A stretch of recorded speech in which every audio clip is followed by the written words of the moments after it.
Rencana skema subsidi moda transportasi umum KRL Jabodetabek yang bakal diubah menjadi berbasis nomor induk kependudukan atau NIK mendapat reaksi beragam bagi para pengguna KRL. Mereka khawatir nantinya tarif KRL akan naik jika skema subsidi ini akan diberlakukan.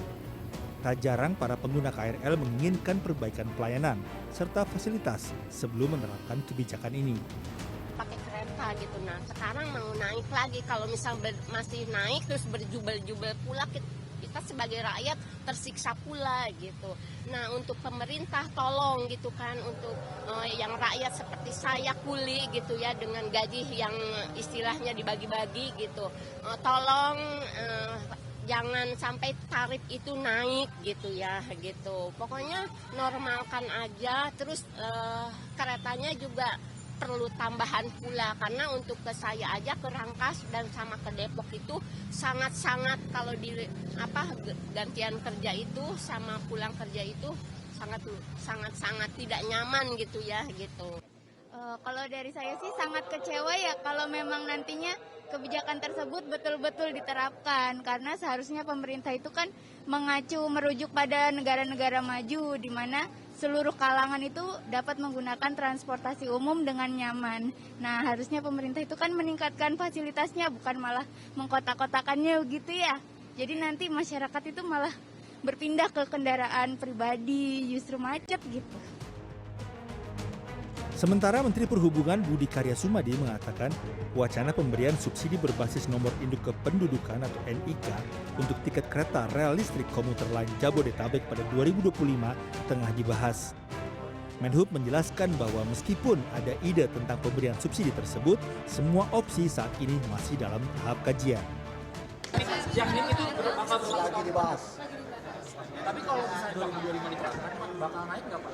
Kan ada tarif non subsidi dan subsidi. Tarif KRL bakal naik dong Pak? Atau bagaimana penjelasannya? Lagi dibahas. Kita upayakan masyarakat tetap mendapatkan yang terbaik. Ya.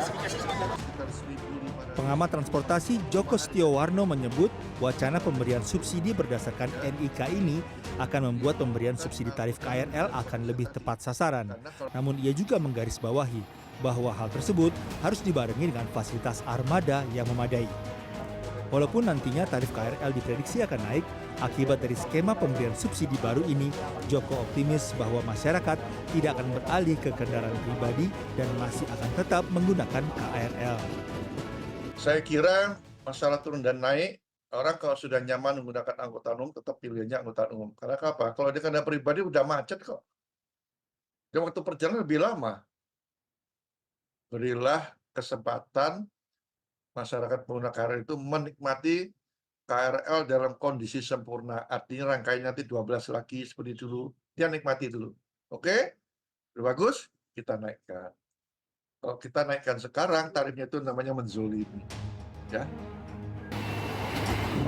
Sebelumnya dalam dokumen nota keuangan, rencana anggaran pendapatan dan belanja negara atau RAPBN tahun 2025 disebutkan subsidi Public Service Obligation atau PSO dalam RAPBN tahun anggaran 2025 direncanakan sebesar 4,79 triliun rupiah untuk mendukung perbaikan kualitas dan inovasi pelayanan kelas ekonomi bagi kereta api seperti kereta api jarak jauh, kereta api ekonomi jarak sedang, kereta api ekonomi jarak dekat hingga KRL Jabodetabek.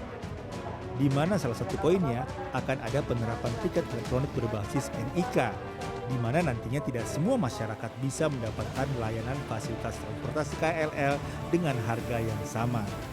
Sementara itu sejak tahun 2016, tarif KRL Jabodetabek masih sama, yaitu sebesar Rp3.000 untuk 25 km pertama dan ditambah Rp1.000 untuk setiap 10 km. Meski skema pemberian subsidi berdasarkan NIK ini semakin viral di media sosial, belum ada besaran perkiraan tarif yang nanti akan dibebankan kepada para pengguna KRL. Tim Liputan CNN Indonesia.